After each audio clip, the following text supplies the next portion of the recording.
الحمد لله نحمده ونستعينه ونستغفره ونؤمن به ونتوكل عليه ونعوذ بالله من شرور أنفسنا ومن سيئات أعمالنا من يهده الله فلا مضل له ومن يضلل فلا هادي له ونشهد أن لا إله إلا الله وحده لا شريك له ونشهد أن سيدنا وسندنا ومولانا محمدا عبده ورسوله أما بعد فأعوذ بالله من الشيطان الرجيم بسم الله الرحمن الرحيم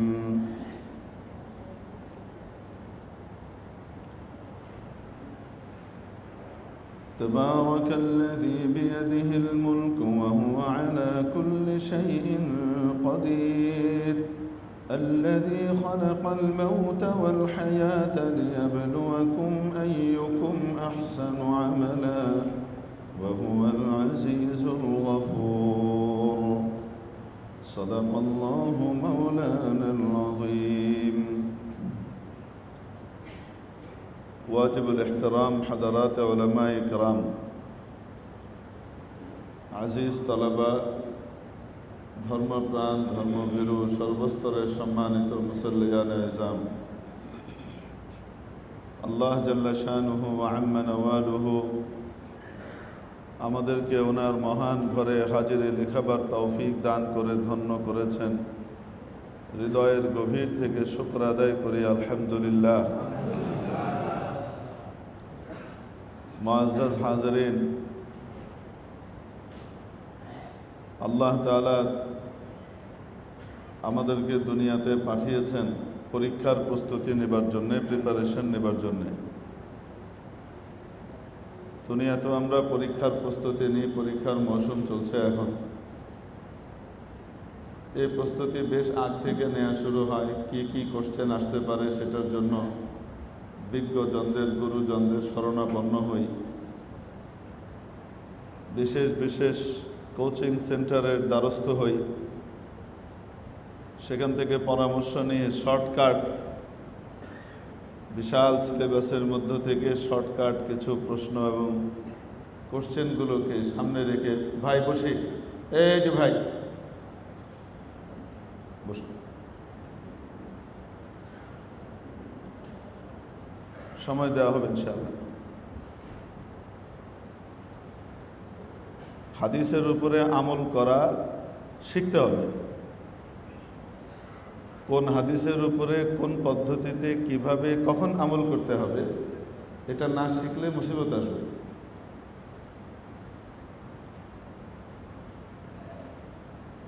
আমল করতে হবে সঠিক জিনিসের উপরে, ভুল পদ্ধতিতে না, সঠিক পদ্ধতিতে। সঠিক পদ্ধতিতে। সেই জন্য হাদিসের উপরে আমলটা কিভাবে করতে হবে সেটাও হক্কানি আহলে ইলম ওলামা ইকরামের কাছ থেকে শিখতে হবে, এক হাদিস দিয়ে না।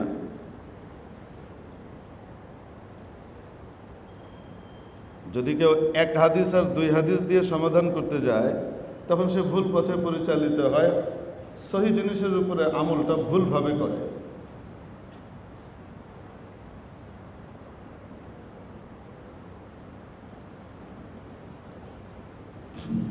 এজন্যে যথাসময়ে ইনশাআল্লাহ সময় দেওয়া হবে। আমরা ইনশাআল্লাহ কি করব, নামাজ আল্লাহ তৌফিক দিলে আদায় করব। অন্য মুসলমানের হক নষ্ট করা এটা একটা গুরুত্বপূর্ণ বিষয়। একজন দুজন না, শত শত মুসল্লির হক আমি নষ্ট করে ফেলছি আমি একটা নফল আদায় করতে গিয়ে। অন্যের হক নষ্ট করা তো কি সেটা আমার বলার দরকার নেই, প্রত্যেকে আমরা জানি। এক ভদ্রলোক শুনেছে পাগড়ি পরে নামাজ পড়লে 70 গুণ সওয়াব হয়। বেচারা পাগড়ি খুঁজে পাচ্ছে না, পাগড়ি নাই, চিন্তা করেছে লুঙ্গি তো আছে, ওটা খুলে পাগড়ি বেঁধে নেওয়া শুরু করে দিয়েছে।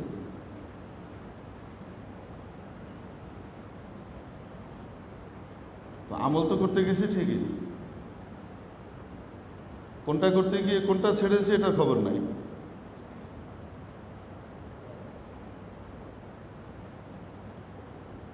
আর ভদ্রলোক শুনেছেন মেসওয়াক করা বড় সুন্নতের কাজ। মেসওয়াকের 70 ফজিলতের একটা হলো আখেরি ওয়াক্তে কালিমা নসিব হয়। এত বড় ফজিলত, এবং নবীজি সাল্লাল্লাহু আলাইহি ওয়াসাল্লাম নিজেই বলছেন, আসওয়াকু মাতহারাতুন লিল ফাম মিতহারাতুন লিল ফাম ওয়া মারদাতুন লির রব। মেসওয়াকের দ্বারা মুখের পবিত্রতা আসে আর আল্লাহর বিশাল সন্তুষ্টি পাওয়া যায়, আল্লাহ খুশি হন।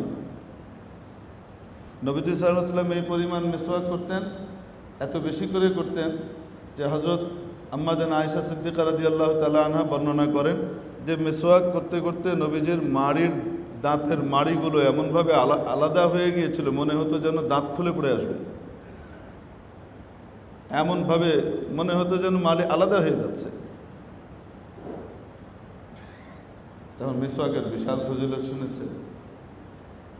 এখন মিসওয়াক কতটুকু রাখতে হয়, তার আকার আকৃতিটা কতটুকু হবে, এবং এই সম্পর্কিত আরও যে কিছু আছে, এ বেচারার মা আলাহু আলাই আশপাশের অন্যগুলো জানা নেই।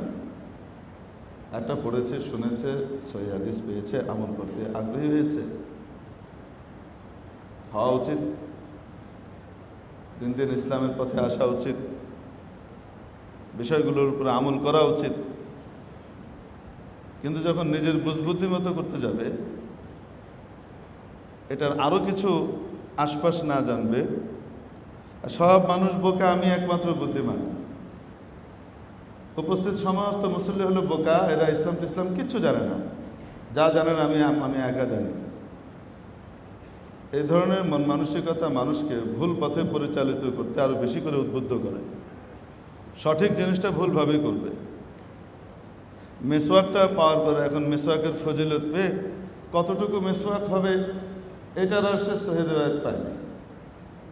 এজন্য মোটামুটি চিন্তা করছে মেসওয়াক যত বড় হবে ফজিলত তত বেশি হবে, এত সওয়াবের কাজ। তো মোটামুটি হাতখানিক লম্বা এক মেসওয়াক পকেটের ভিতরে রেখেছে। কিছু ভেতরে পকেটে তো সবটুকু জায়গা নেয়নি, একটু বের হয়ে এসছে। মুফতি দেলোয়ার হোসেন সাহেব দাওয়াত বরকাতুম এই ঘটনা শুনেছেন।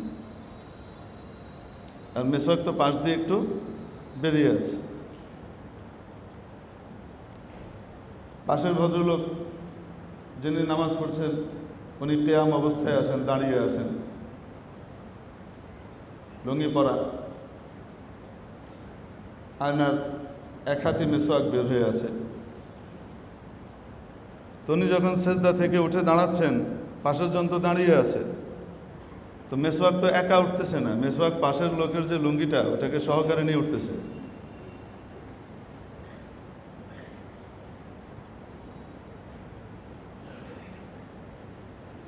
কোন আমলের কোন স্তর এবং কোনভাবে আমল করতে হয়, এই বিষয়গুলো কোন সময় কোনভাবে আমল করতে হয়, এটার জন্যই ফকিহের শরণাপন্ন হতে হয়। লার্জ ফার্মা ভর্তি ডাক্তারের ওষুধ আছে, ভালো ভালো কোম্পানির ওষুধ আছে, বিদেশি কোম্পানির ওষুধ আছে, সব রকমের আইটেম মোটামুটি রাখা আছে বাংলাদেশে যেগুলো পাওয়া যায়। কিন্তু কোন ওষুধটা কোনভাবে কখন আমার জন্য কোন মাত্রায় প্রযোজ্য, এইটার জন্যই 1000, 2000, 3000 টাকা ভিজিট দিয়ে দক্ষ ডাক্তারের শরণাপন্ন হওয়া লাগে। যা ওষুধ রাখা আছে এই ওষুধগুলা কি মেয়াদ উত্তীর্ণ না সহি ওষুধ? লার্জ ফার্মা যে ওষুধ রাখা আছে এটা কি মেয়াদ উত্তীর্ণ ওষুধ না সহি ওষুধ?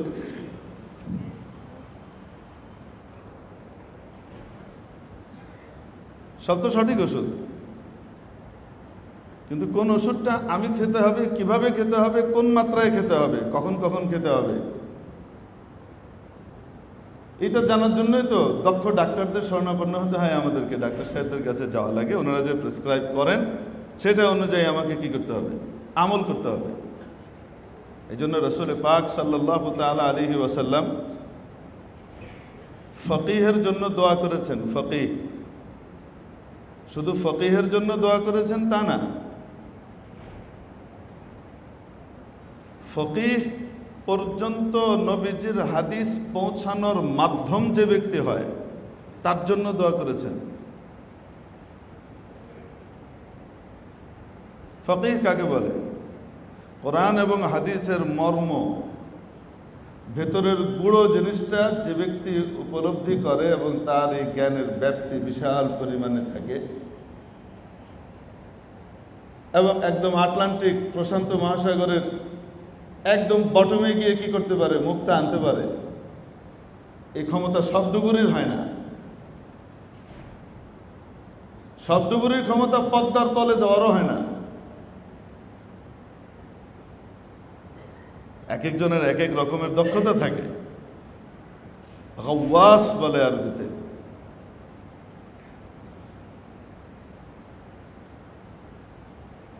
তো ওই রকম গভীরে গিয়ে যারা কোরআন এবং হাদিসের মর্ম আর নির্যাস বের করতে পারেন, এনাদেরকে ফকিহ বলে। নবীজি বলেন, নাদ্দারাল্লাহু ইমরাআন সামিআ মিন্নি মাকালাতান ফাওয়াআহা সুম্মা আদ্দাহা কামা সামিআহা فرب حامل فقه غير فقيه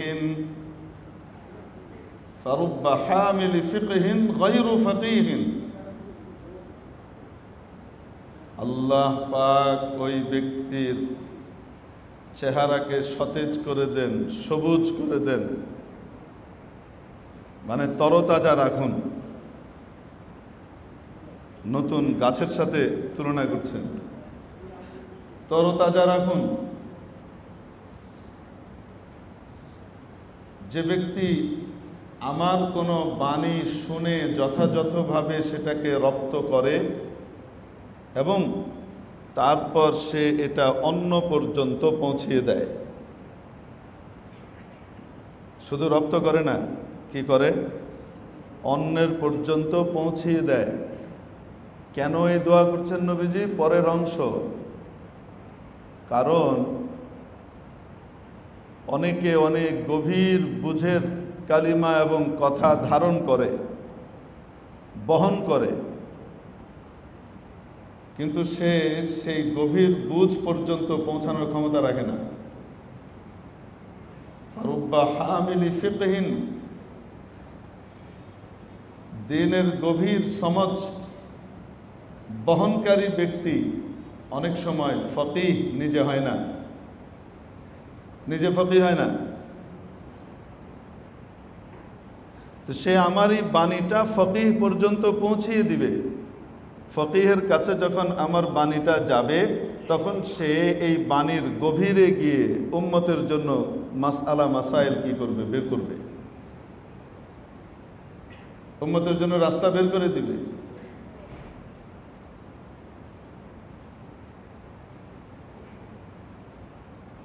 এটা বোঝার ক্ষমতা সকলের তো সমান হয় না, এক একজন এক এক ভাবে বুঝে।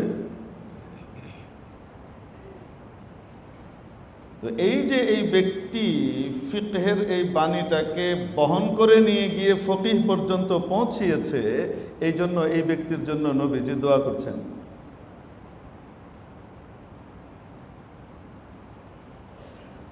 নবীজি সাল্লাল্লাহু আলাইহি সাল্লাম আমাদেরকে কি শেখাচ্ছেন?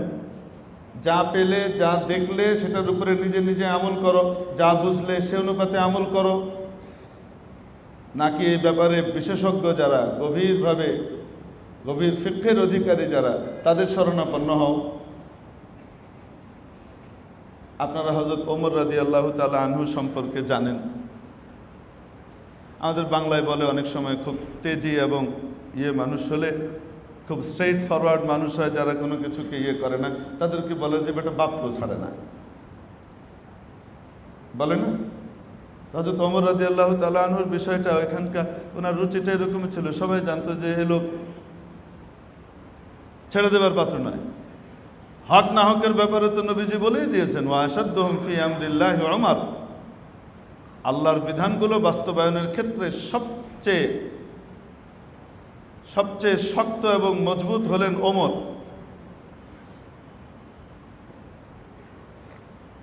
এটার উপরে কি করতে থাকেন? ছাড় দেবেন না কোনোভাবে। হুদায়বিয়ার সন্ধির সময় কি হলো? নবীজি সাল্লাল্লাহু আলাইহি সাল্লাম যখন সন্ধি করে ফেললেন, হযরত ওমর এসে কি বলছেন, ইয়া রাসূলুল্লাহ, আমরা কি হক দিনের উপরে নাই? জি, অবশ্যই আমরা হক দিনের উপরে আছে। আপনি কি হক নবী না? জি, অবশ্যই আমি হক নবী। আচ্ছা, আপনি কি এই কথা বলেন নাই যে আপনি আমাদেরকে নিয়ে ওমরা করছেন, এটা স্বপ্ন দেখেছেন? আর নবীর স্বপ্ন ওহী হয়, সেই অনুপাতে আপনি আমাদেরকে নিয়ে এসছেন। এখন মক্কার উপকণ্ঠে এসে আমরা কি করছি? ওদের সাথে সন্ধি করে ওমরা না করে ফিরে যাচ্ছে। আগামী বছর আসতে হবে আমাদেরকে 3 দিনের জন্য। এই অপমানজনক সন্ধি চুক্তি করে আমাদেরকে যাওয়া লাগছে। তো আপনি আমাদেরকে এই স্বপ্নের কথা বলেন নাই যে আপনি আমাদেরকে নিয়ে ওমরা করছেন, আল্লাহর ঘর তওয়াফ করছেন, স্বপ্নে দেখেছেন? নবীজি বললেন, হ্যাঁ বলেছি। তো তাহলে আমরা কেন ফিরে যাব? নবীজি বললেন, আমি কি এই কথা বলেছি যে স্বপ্নে আমি এই বছরই ওমরা করতে দেখেছি? ওমরা করতে দেখেছি, সামনের বছর হবে। হযরত ওমর চুপ হয়ে গেলেন। কিন্তু রাগ তো কমেনি, কাফেরদের উপরে রাগটা কাফেরদের উপরে, যে এরা বাধা দিয়ে নবীকে আটকেছে, আমাদেরকে আটকেছে, ঢুকতে দিচ্ছে না। কিন্তু এই রাগের উৎকীর্ণ কোথায় হচ্ছে? ওখানে তো কিছু বলতে দিচ্ছে না। তো এখন কারো কাছে তো বলতে হবে, নবীজির কাছে এসেই সমাধানটা হবে, তাই ওনার কাছে বলছে এসে। আদবের সাথে বসেই কিন্তু রাগ সামলাতে পারছে না। গিয়ে হযরত আবু বকরের কাছে গেছেন, গিয়ে আবার সেই একই প্রশ্ন। মজার ব্যাপার হলো, যেই প্রশ্নগুলো উনি নবীজির কাছে করেছেন আর নবীজি যেই শব্দে উত্তর দিয়েছেন, হযরত আবু বকর ঠিক হুবহু ওই শব্দেই উত্তর দিয়েছেন। হযরত ওমর চুপ হয়ে গেছেন। কোনো কথা তো বলা হয় যে বাপকেও কি করে না, ছাড়ে না। যখন রাসূল পাক সাল্লাল্লাহু আলাইহি সাল্লামের ওফাত হয়ে গেল, ওফাত হয়ে যাওয়ার পরে যত দুষ্ট চক্র আছে সব মাথা চাড়া দিয়ে উঠেছে। এদের ঐক্যের প্রতিভু মুহাম্মদ সে নাই। অতএব বিশৃঙ্খল পরিস্থিতিতে যা তা করে নাও। এখন মাথা চাড়া দিয়েছে, দাবি করলো একদল, তারা কি হবে? সে নবী। এক বেটা দাবি করলো নবী, আরেক জায়গায় আরেক মহিলা দাবি করলো সে নবী, সমান অধিকারের ভিত্তিতে। তারপরে আবার 2 নবীর বিয়েও হয়ে গেল। নবীর পরে আর নবী আসে? শেষ নবী, বিশ্ব নবী, নবীজি মুহাম্মদ রাসূলুল্লাহ সাল্লাল্লাহু আলাইহি ওয়াসাল্লামের পরে আর কোন নবী আসবে? কোন নবী আসবে না। লা নবিয়্যা বা'দি, আনা খাতামুন নবিয়্যিন, লা নবিয়্যা বা'দি, আমি সর্বশেষ নবী, আমার পরে আর কোন নবী নাই। আমার পরে বড় বড় মিথ্যুক দাগাবাজ আসবে, বড় বড় ধোঁকাবাজ আসবে 30 জন।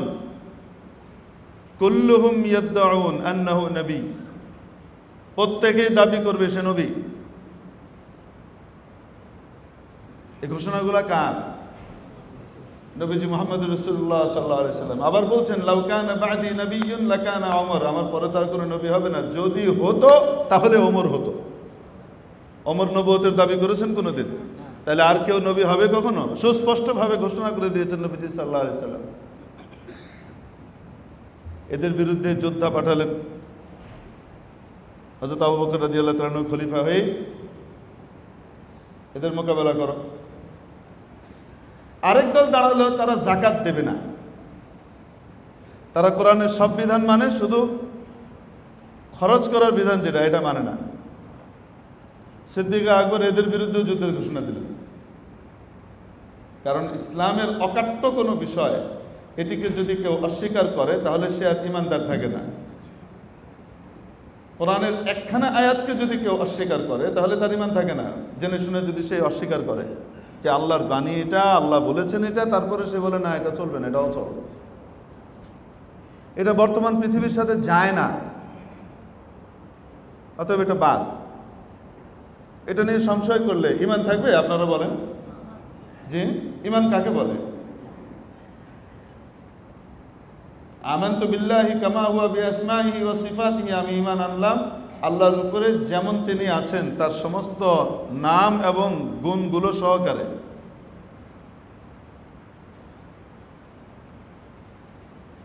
ওয়া ক্বাবিলতু জামিআ আহকামিহি ওয়া আরকানিহি, আল্লাহর যত বিধিবিধান আছে, আল্লাহর পক্ষ থেকে নবীজি যা কিছু নিয়ে এসেছেন, এই সবগুলোকে সত্য, সঠিক, বাস্তবসম্মত মুক্তি এবং কল্যাণের একমাত্র পথ ও পন্থার প্রতীক হিসেবে আমি মনে প্রাণে বিশ্বাস করে নিলাম।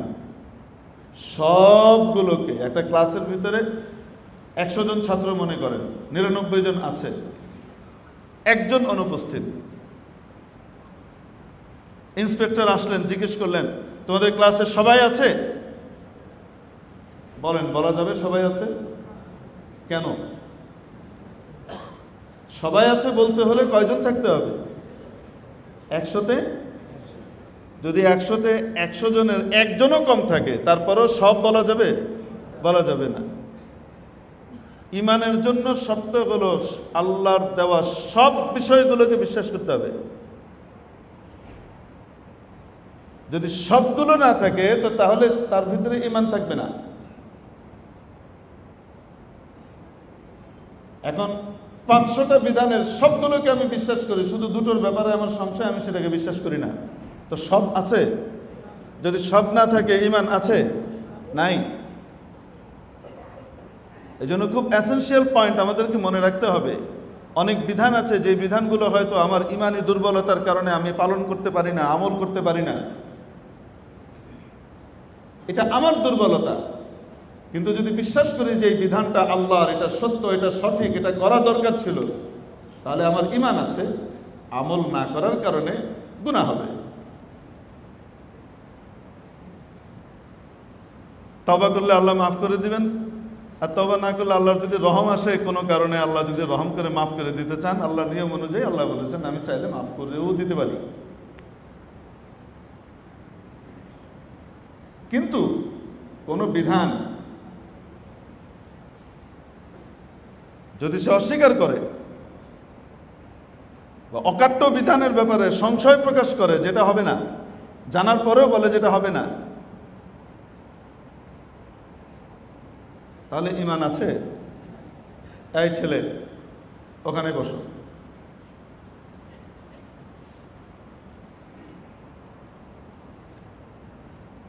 অকাট্য বিধানকে অস্বীকার করলে একটা বাদ গেলেও ঈমানটা থাকবে না। এই জন্য ঈমানটা রাখা জরুরি। আল্লাহ যা বলেছেন তা সব ঠিক, আমি আমল করতে পারছি না, এটা আমার ত্রুটি। অন্য কেউ আমল ঠিক মতো না করার কারণে, উল্টো পাল্টাভাবে করার কারণে সমস্যা হচ্ছে, এটা তার ত্রুটি, এটা ইসলামের ত্রুটি না। মুসলমানের বদ আমলের কারণে, এটার কারণে, এটার দোষ কি ইসলামের? রোগী ডাক্তারের কাছে ডাক্তারের থিওরি অনুযায়ী চলছে না, এটার দ্বারা কি দোষ কি ডাক্তার আর ডাক্তারি বিদ্যার? রোগী যে ভালো হচ্ছে না, তার অসুস্থতা যাচ্ছে না, এটার দোষটা কি ডাক্তার সাহেবের, ডাক্তারি বিদ্যার?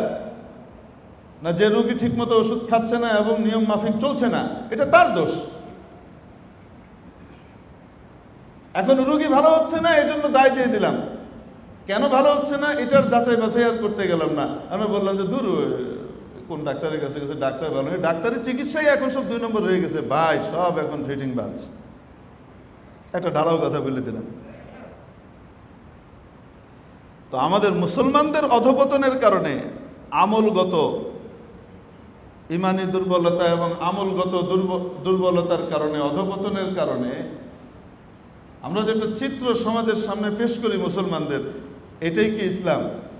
নাকি ইসলাম অনেক উন্নত? তো এই দোষের কারণে কি ইসলাম দোষী হবে? আল্লাহর নবী দোষী হবেন? ইসলামের বিধান দোষী হবে?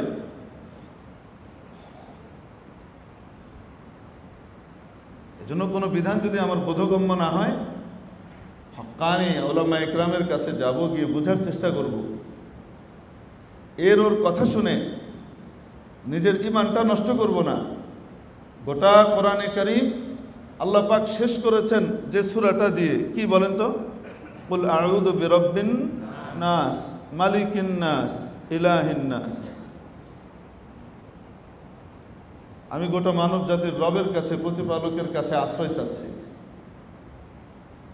গোটা মানব জাতির একমাত্র মালিকের কাছে আশ্রয় চাচ্ছি, একমাত্র অধিপতির কাছে আশ্রয় চাচ্ছি, গোটা মানব জাতির একমাত্র উপাস্যের কাছে আশ্রয় চাচ্ছি। কিসের, কোন জিনিস থেকে আশ্রয় চাই? মিন শাররিল ওয়াসওয়াসিল খান্নাস, খান্নাসের কুমন্ত্রণার ক্ষতি থেকে। এই খান্নাসটাকে আল্লাযী ইউওয়াসওয়িসু ফি সুদুরিন নাস, যে মানুষের অন্তরে সংশয় তৈরি করে, কনফিউশন তৈরি করে, ওয়াসওয়াসা দিয়ে কোরআন এবং সুন্নাহর ব্যাপারে অস্পষ্টতা তৈরি করে দেয়, তার দিলের ভিতরে অবান্তর প্রশ্নের কি করে, উদ্রেক করে। এটা কে হয়? শুধুমাত্র এই খান্নাসের ব্যাখ্যা আল্লাহ নিজেই দিয়ে দিচ্ছেন, মিনাল জিন্নাতি ওয়ান নাস। এটা জিন শয়তানও হয়, মানুষ শয়তানও হয়।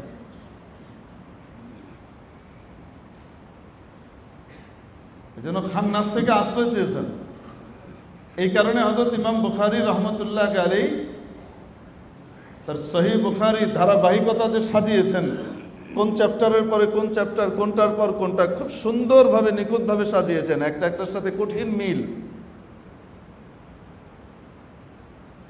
যেহেতু হাদিস কোরআনের ব্যাখ্যা, আর ফিকহ হলো কোরআন এবং হাদিসের নির্যাস। হাদিস যেহেতু কোরআনের ব্যাখ্যা, লিতুবাইয়িনা লিন-নাসি মা নুযিলা ইলাইহিম, আপনাকে পাঠিয়েছে আমি, কোরআন দিয়েছি যেন আপনি বয়ান করে দেন, তাদের কাছে যা অবতীর্ণ হয়েছে এটা যেন ব্যাখ্যা করে বর্ণনা করে দেন সকলের কাছে। এই ব্যাখ্যাটার নামই হাদিস। এই জন্য হাদিস ছাড়া কোরআন কোনো সময় কি হবে না। হাদিসের যে ব্যাখ্যা কোরআনের ভিতরে, হাদিসের যে কোরআনের যে ব্যাখ্যা হাদিস দিয়ে হয়েছে, কেউ যদি বলে যে আমি হাদিস মানি না, আমি শুধু কোরআন মানি, ও মিথ্যক, ও কোরআনও মানে না, ও নিজে জানে না যে কোরআন মানে না, ভুল বলছে। এখন একটা মুস্তাকিল ফিতনা দাঁড়িয়েছে। 250 বছর পরে হাদিস লেখা হয়েছে, 200 বছর পরে হাদিস লেখা হয়েছে, এই হয়েছে, এগুলো সব বানানোর জন্য, সেগুলো। এই জন্য আমরা শুধু কোরআন মানে, আমরা আহলে কোরআন। যেমন এক জামাত তৈরি হয়েছে আহলে হাদিস, আরেক জামাত তৈরি হয়েছে আহলে কোরআন।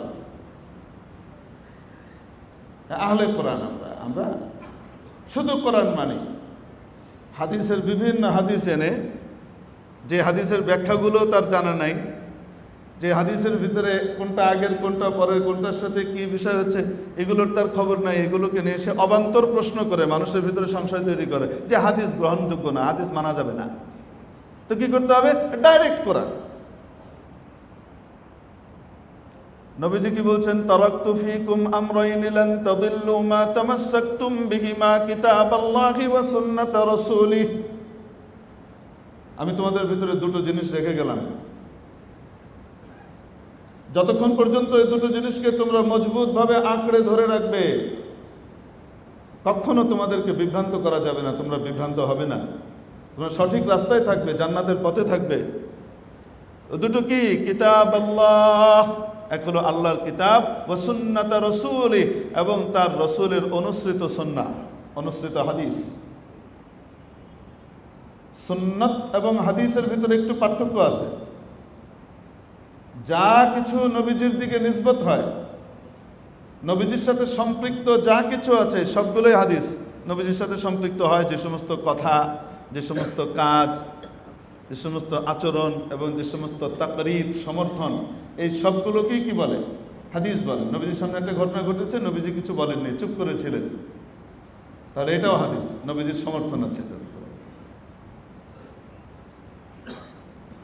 একদিকে নবীজি সাল্লাল্লাহু আলাইহি ওয়াসাল্লাম এক হাদিসে বলেছেন, তাওয়াদ্দাউ মিম্মা মাসাতিন নার, আগুন দিয়ে রান্না করা কিছু খেলে ওযু করো।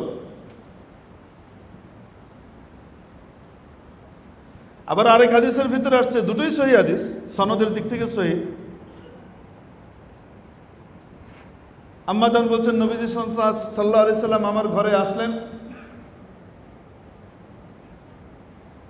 এবং নবীজি সাল্লাল্লাহু আলাইহি সাল্লাম দুম্বার সামনের রান আমার বাড়িতে খেলেন, খেয়ে গিয়েই নামাজ পড়ালেন। ওয়ালাম ইয়ামাসসা মাআন, পানি টাচও করেন নাই, ওযু করা তো পরের কথা। দুটাই হাদিস, কিন্তু আমল কোনটার উপরে হবে, কোনটা আগের কোনটা পরের, এখানে বিশেষজ্ঞের শরণাপন্ন হতে হয়।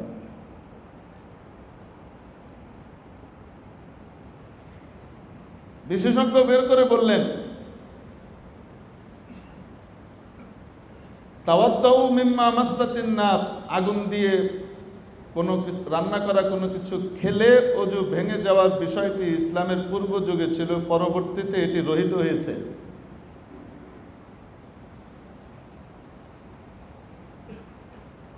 হযরত জাবির ইবনে আব্দুল্লাহ আল আনসারী রাদিয়াল্লাহু তাআলা আনহুর সহিহ রিওয়ায়াতের ক্ষেত্রে পেশ করা হয়, কানা আখিরুল আমরাইন মিন রাসূলিল্লাহি সাল্লাল্লাহু আলাইহি ওয়াসাল্লাম তারকুল wudu'i মিম্মা মাসসাতিন নার। নবীজি সাল্লাল্লাহু আলাইহি সাল্লামের শেষ আমল ছিল ওযু না করা, অর্থাৎ আগেরটি রহিত। আরেকজন বিশেষজ্ঞ বলছেন, ইনিও মুজতাহিদ, উনি বলছেন কোন হাদিসকে বাদ দেওয়ার দরকার নাই, উভয় হাদিস যথাযথভাবে যার যার জায়গায় প্রযোজ্য। বিষয়টি হলো অজুর একটি আবিধানিক অর্থ আছে, আরেকটি আছে পারিভাষিক অর্থ। শরীয়তের পরিভাষায় অজু বলে, যেটা আপনারা করেন, অ্যাবলুশন আমরা করি নামাজের জন্য, কিন্তু এর আগেও আরবিতে অজু শব্দটা ছিল, আবিধানিক একটা অর্থ আছে। সেটা কি ছিল? সেই অজু ছিল গসলুল ওযু, কোনো অঙ্গ ধোয়া। কি করা? কোনো অঙ্গ ধোয়া, এটা আবিধানিক অর্থের অজু। কিন্তু পরবর্তীতে শরীয়তের পরিভাষাতে অজু বলতে যেটা আমরা করি, নবীজি যেটা শিখিয়েছেন এই পদ্ধতিতে, বিশেষ পদ্ধতিতে অঙ্গ ধোয়া মোছা, এটার নাম অজু। কিন্তু তার আগে অজু শব্দটা, ইসলাম আসার আগে অজু শব্দটা আরবি ভাষায় ছিল। কি অর্থে ছিল? গসলুল ইয়াদ, গসলুল উদ, কোনো অঙ্গ ধোয়া।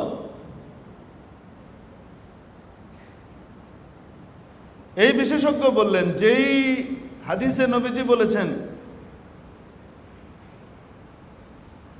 এই মুজতাহিদ, এই ফকিহ বললেন, যেই হাদিসে নবীজি বলেছেন আগুন দিয়ে রান্না করা কোনো কিছু খেলে সেটা দিয়ে কি করো? অজু করো। এটা হলো আবিধানিক অজু, অর্থাৎ আগুন দিয়ে রান্না করা কোনো কিছু খেলে সেটার ভিতরে সাধারণত তেল চর্বি থাকে, তো এরকম জিনিস খেলে কি করো? হাত ধুয়ে ফেলো, মুখ ধুয়ে ফেলো, কুল্লি করো। আর যে হাদিসে আসছে নবীজি সাল্লাল্লাহু আলাইহি ওয়াসাল্লাম কি করেন নাই? আগুন দিয়ে রান্না করা জিনিস খেয়েও অজু করেন নাই, নামাজ পড়িয়েছেন, অর্থাৎ অজু ভাঙে না। এই হাদিসের ভিতরে অজু বলতে পারিভাষিক অজুর কথা বলা হচ্ছে, যে নবীজি সাল্লাল্লাহু আলাইহি ওয়াসাল্লাম কি করেন নাই? অজু করেন নাই, নামাজ পড়ালেন। তাহলে দুই হাদিসের ভিতরে কোনো কন্ট্রাডিকশন আছে এখন? আর বলেন, হয়তো একটা আগের একটা পরের। মুজতাহিদের ভিতরে তো শ্রেণীবিন্যাস আছে। এক মুজতাহিদ একটিকে রহিত, আরেকটিকে কি করলেন? রহিতকারী বললেন।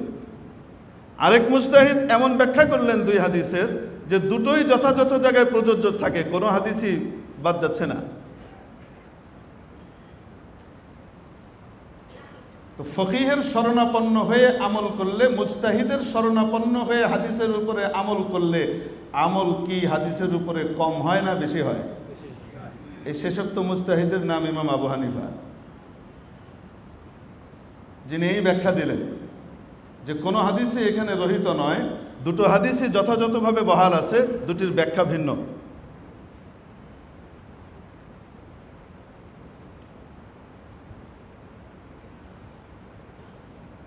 আবার নবীজি সাল্লাল্লাহু আলাইহি ওয়াসাল্লাম নিষেধ করেছিলেন কবর জিয়ারতে যেও না,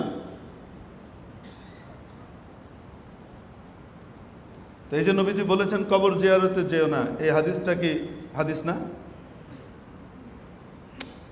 এটা সহিহ সনদে বর্ণিত, এই হাদিস হাদিস না? তো যে সাহাবী শুনেছেন সেটা বর্ণনা করেছেন হাদিসের কিতাবের ভিতরে, সেই হাদিসটা লেখা আছে। এই জন্য তো বললাম যে লাশ ফার্মাতে সব রকমের কি থাকবে, ওষুধ তো থাকবে, আছে। কিন্তু নবীজির আরেকখানা হাদিস আছে, পরবর্তীতে নবীজি বলেন কুনতু নাহাইতুকুম আন জিয়ারাতিল কুবুরি ওয়াল আন ফাজুরুহা ফাইন্নাহু মুযাক্কিরাতুন লিল আখিরাহ, ফাইন্নাহা মুযাক্কিরাতুন লিল আখিরাহ। আও কামা ক্বাল আলাইহিস সালাতু ওয়াস সালাম, আমি তোমাদেরকে কবর জিয়ারত থেকে নিষেধ করেছিলাম, কারণ শিরকের সময় নিকটবর্তী হওয়ার কারণে অনেক শিরকি কর্মকাণ্ড কবরে গিয়ে মানুষ করে বসত। এখন সেই সমস্যা নাই। ওয়াল আন ফাজুরুহা, এখন সময় গিয়েছে, তোমরা ইসলাম শিখেছ, তোমাদের দিলে ইসলাম মজবুত, শিরক এখানে ঢুকবে না। অতএব এখন তোমরা জিয়ারত করো। কেন? কবর জিয়ারতের উপকারিতা হলো আখিরাতকে স্মরণ করিয়ে দেয়, আসল জীবনটা মনে করিয়ে দেয়, মৃত্যুর পরবর্তী জগৎটাকে বারবার মনে করিয়ে দেয়। তোমার আসল জীবন, ওটার জন্য প্রস্তুতি নাও, এটা মনে করায়। তাহলে বলেন দুই হাদিসের দুটোই হাদিস কিনা? বলেন না কেন? আমলযোগ্য কোনটা? কোনটার উপরে আমল হবে?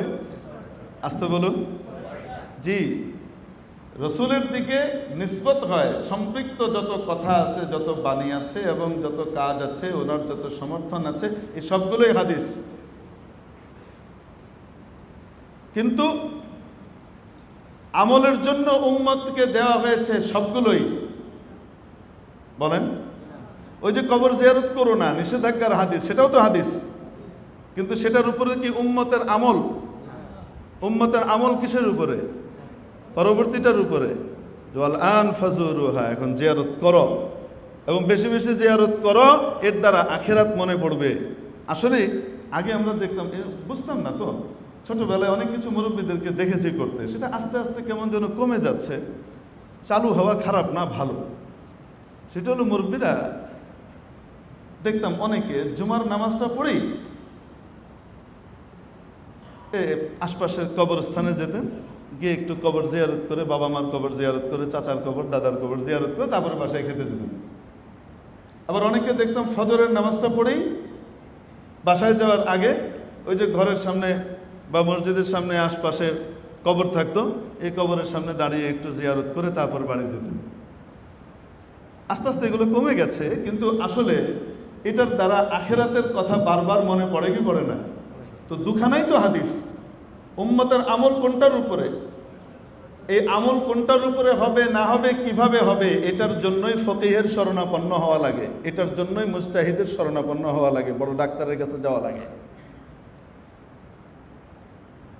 এবং এটাকে সুন্নাহ বলে, যেটা অনুসৃত হাদিস, এটাকে কি বলে? সুন্নাহ। তো নবীজি কি বলছেন? তারাকতু ফীকুম আমরাইন, তোমাদের মধ্যে আমি দুটো জিনিস রেখে গেলাম। লান তাদিল্লু মা তামাসসাকতুম বিহিমা, কখনো তোমরা বিভ্রান্ত হবে না, গোমরা হবে না, যতক্ষণ পর্যন্ত ওই দুটো জিনিসকে আঁকড়ে ধরে রাখবে। কিতাব আল্লাহ, এক হলো আল্লাহর কিতাব, ওয়া সুন্নাত রাসূলি, এবং তার রসুলের অনুসৃত হাদিস, সুন্নাহ। তাহলে হেদায়েতের উপরে থাকতে হলে কোরআন সুন্নাহ লাগবে কি লাগবে না? কেউ যদি সুন্নাহ অস্বীকার করে, হাদিস অস্বীকার করে আর বলে আমি শুধু কোরআন বলা, তো এই ব্যক্তি কি সহি লাইনে আসে না গোমরাহ? তার গোমরাহির ফতোয়া দেওয়ার জন্য হুজুর লাগবে, আপনি আমি লাগবে না, নবীজি দিয়ে যাচ্ছেন, আর তো দেওয়ার দরকার নেই তো। এরকম এক গভীর সাথে আমার দেখা হয়েছিল এই মসজিদের সামনে, এই যে ঠিক বরাবর এই জায়গাটায়, যে এখানে যে কলামটা, এই কলামটা দিয়ে বেরোয় একটা দরজা ছিল আগে যখন মসজিদ ছিল, ওখান থেকে বেরোয় এক কোরআন গবেষকের সাথে আমার দেখা হয়েছে। আমি জানতাম না যে আমার এলাকায় এরকম বিশাল মহারথী আছে, এখান থেকে গোমরাহি সারা বাংলাদেশে ছড়ায়, এখানেই বাসা। তো এখানে নামাজ থেকে বের হওয়ার পরে উনি আমাকে ওনার দাবি বোঝানো শুরু করলেন। তখন দাঁড়ি টাড়ি পাকে নাই তো, হাদিসের প্রফেসর হয়ে নাই, তখন কচি মিয়া অতএব যা বলবো তাই গিলানো যাবে। তো উনি আমাকে সুন্দর করে গিলাইলেন। হাদিস টাদিস এগুলো বলতে কিছু নাই, এগুলো সব এই সেই ওই। তো কি কোরআন, কোরআন কোরআন দিয়েই চলতে হবে, কোরআনের বাইরে যা আছে সব বাদ। আমি জিজ্ঞেস করছি ওনাকে যে নামাজ পড়লাম আমরা, আপনি যে নামাজ পড়লেন, নামাজ তো পড়েছেন আপনি? বলছে যে হ্যাঁ পড়েছি। তো নামাজ পড়েছেন যে পদ্ধতিতে, ওটা ঠিক আছে তো? হ্যাঁ ঠিক আছে, ডেফিনেটলি ঠিক আছে। তো এই নামাজটা দিয়ে জান্নাতে যাওয়া যাবে তো? বলে হ্যাঁ অবশ্যই যাবে। আমি বললাম এই নামাজটা আমাকে কোরআন দিয়ে দেখিয়ে দেন। আপনি যে আগে এরকম করে হাত তুলে কি করেছেন, তারপরে হাত বেঁধেছেন, তারপরে কিছু জিনিস পড়েছেন, তারপরে রুকু করেছেন, তারপরে সোজা হয়ে দাঁড়িয়েছেন, এরপরে সেজদায় গিয়েছেন, এরপরে সেজদা থেকে আবার সোজা হয়ে বসেছেন, এরপরে আবার সেজদায় গিয়েছেন, এরপরে আবার উঠে দাঁড়িয়েছেন, কিছু পড়েছেন, তারপরে আবার গিয়েছেন, এই নিয়মে করেছেন, সর্বশেষ গিয়ে আবার জোড় রাকাতের ভিতরে গিয়ে বসেছেন, আত্তাহিয়াত পড়েছেন। এই যে পদ্ধতিটা আপনি পড়েছেন, আপনার দাবি অনুযায়ী এটা সঠিক, আমাকে এটা কোরআন থেকে দেখাই দিবেন যে নামাজের এই প্রক্রিয়াটা এইভাবে নামাজটা আছে, আপনি আমাকে দেখিয়ে দিবেন। এখন এদিকেও নড়তে পারছে না, ওদিকেও নড়তে পারছে না, লোক তো জমে গেছে। কারণ এরকম মজার একটা মৌকা পেলে কেউ কিন্তু বাদ যাবে না। এখানে জ্ঞানের আসর হয়েছে, চমৎকার। এখানে গোল হয়ে দাঁড়িয়ে এখন সব শুনতেছে। আমি বললাম এখানে এটা বলে এই নামাজটা দেখিয়ে কোরআন থেকে তারপর যাবেন। তো বলে আকিমুসসালাহ। আমি কি ধর্মে আকিমুসসালাহ আপনাকে কি বলছে? আকিমুসসালাহ মানে নামাজ কায়েম করো, সালাত কায়েম করো। সালাদটা যে এরকম এটা দেখাইতে হবে আপনাকে।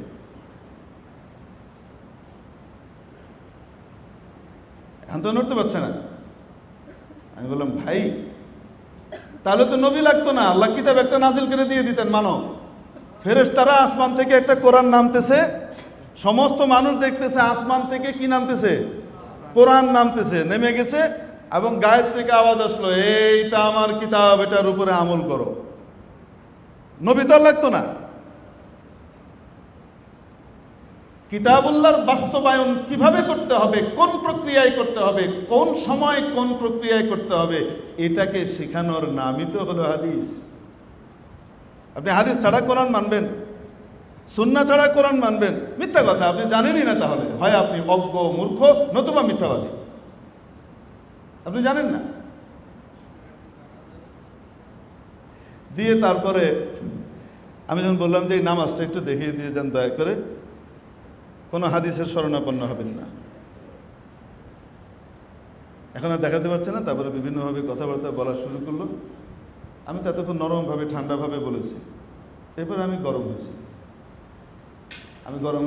ফালতু বান্দ্রামি মার্কা এই সমস্ত ওয়াসওয়াসা দেওয়ার কাজ দুনিয়ার যেহেনে করেন, ইকবাল রোড মসজিদে এসে করেন না। এনে এসে করবেন, থাবর দিয়ে 32 দাঁত ফালাই দিব। আপনি চিনেন না আমারে? এই ওয়াসওয়াসা এনে দিবেন না, অন্য জায়গায় দিবেন। আর সবচেয়ে সুন্দর জিনিস হলো সূরা নাস বেশি বেশি পড়বেন আল্লাহর কাছে কায়মন বাক্যে। কারণ আপনি আরেক খান্নাস, মিনাল জিন্নাতি ওয়ান নাস। এই মানুষের দিলের ভিতরে কনফিউশন তৈরি করে আপনি কোরআন এবং সুন্নাহ এটার ব্যাপারে আপনি মূল ভিতের উপরে কুঠারাঘাত করতেছেন, আপনার খবর নাই। হেদায়েতের উপরে আসবেন, যদি না আসেন আপনার গোমরাহি নিয়ে আপনি থাকবেন। এখানে এসে বিভ্রান্তি ছড়াবেন না, কমপক্ষে ছড়াইতে হলে আগে আমার সামনে এসে আমাকে এটা প্রমাণ করবেন, তারপরে আপনি কি করবেন বোঝাবেন। তো এরকম গোমরাহ মানুষ আছে না নাই?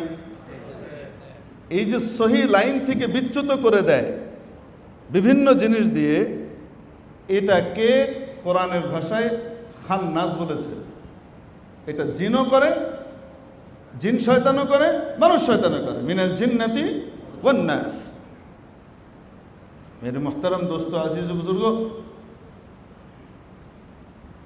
তো এই জন্য বলছিলাম ইমাম বুখারী রহমতুল্লাহ আলাইহি সর্বশেষ, যেহেতু হাদিসকে উনি কোরআনের তাফসীর হিসেবে এনেছেন, যেটা কোরআনের ব্যাখ্যা, এই জন্য সর্বশেষ সূরার অনুপাতে শেষ চ্যাপ্টারগুলো উনি এনেছেন কি জানেন? যত বাতিল ফিরকা আছে, জাহমিয়া, মুরজিয়া ইত্যাদি যত রকমের কি আছে ফেরকা আছে, বাতিল ফেরকা ছিল ওই যুগে, সমস্ত বাতিল ফেরকার রদে উনি একটা করে কি রেখেছেন, চ্যাপ্টার কায়েম করেছেন আলাদা আলাদা করে। বুখারী শরীফের শেষ চ্যাপ্টারগুলো এই, এবং সর্বশেষ হাদিস যেটা, কালিমাতানি হাবিবাতানি ইলার রহমানি খাফিফাতানি আলাল লিসানি সাকিলাতানি ফিল মিজানি সুবহানাল্লাহি ওয়া বিহামদিহি সুবহানাল্লাহিল আযীম।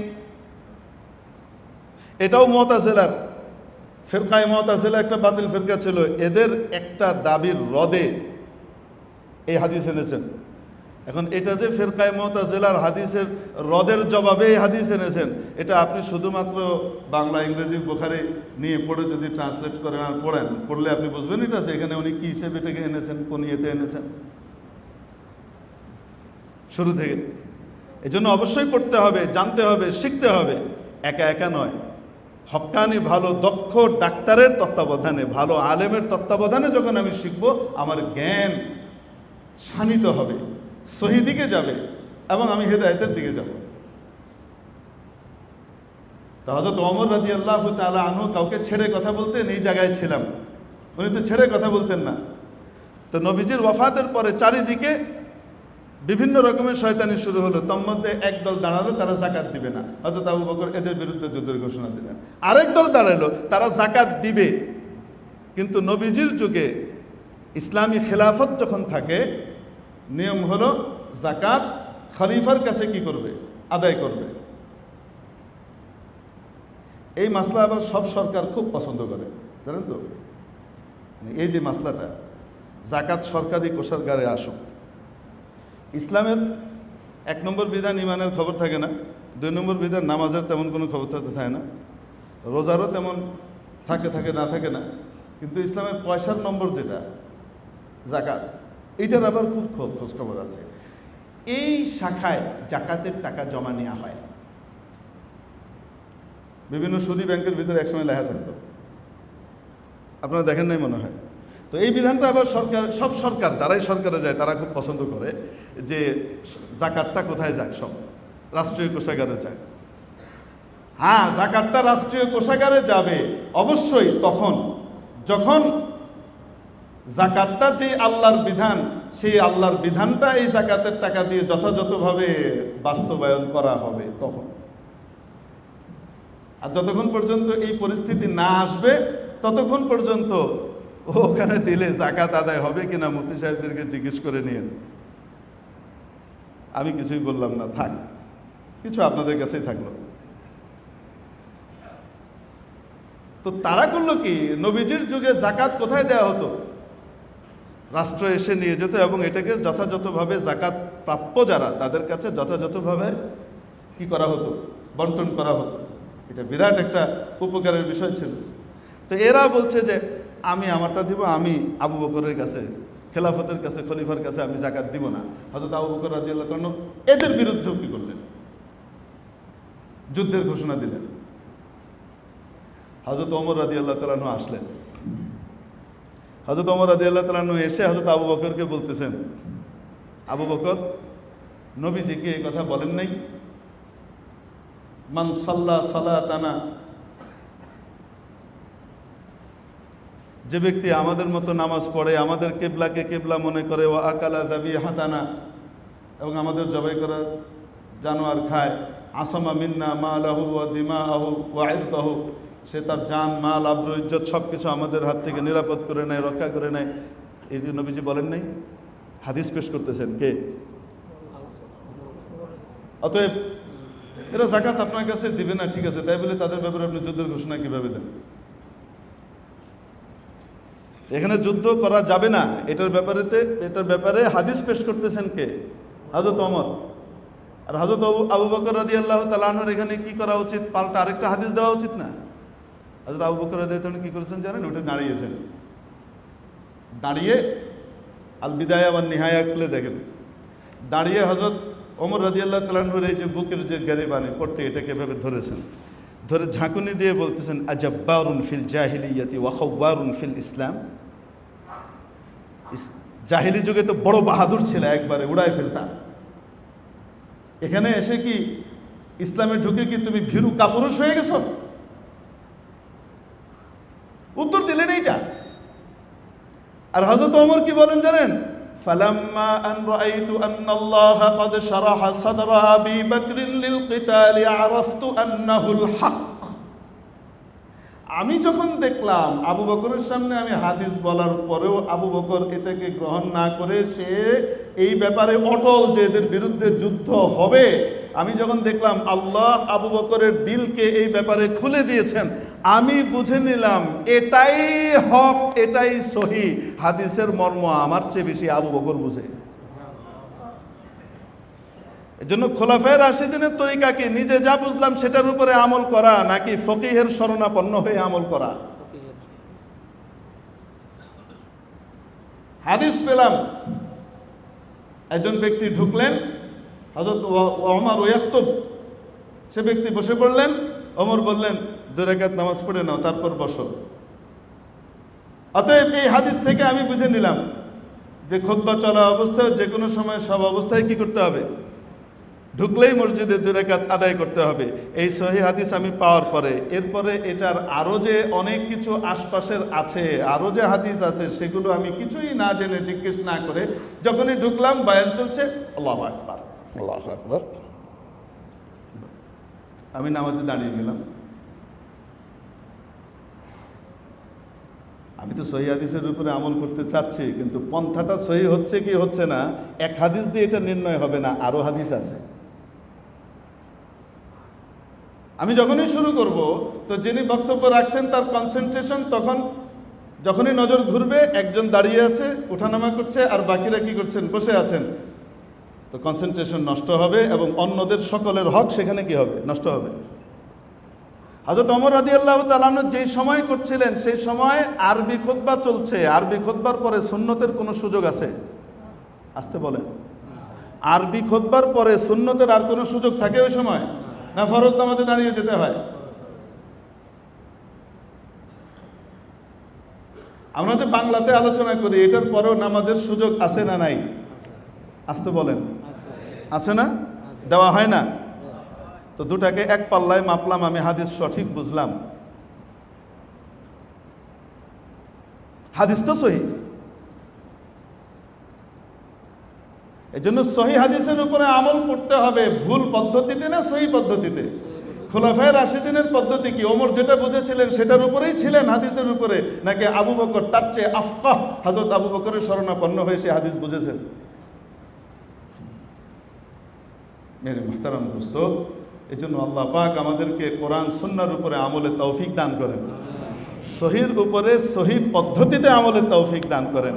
সহি পদ্ধতি হলো ফকিহের শরণাপন্ন হয়ে তারপরে বুঝে কি করা? আমল করা।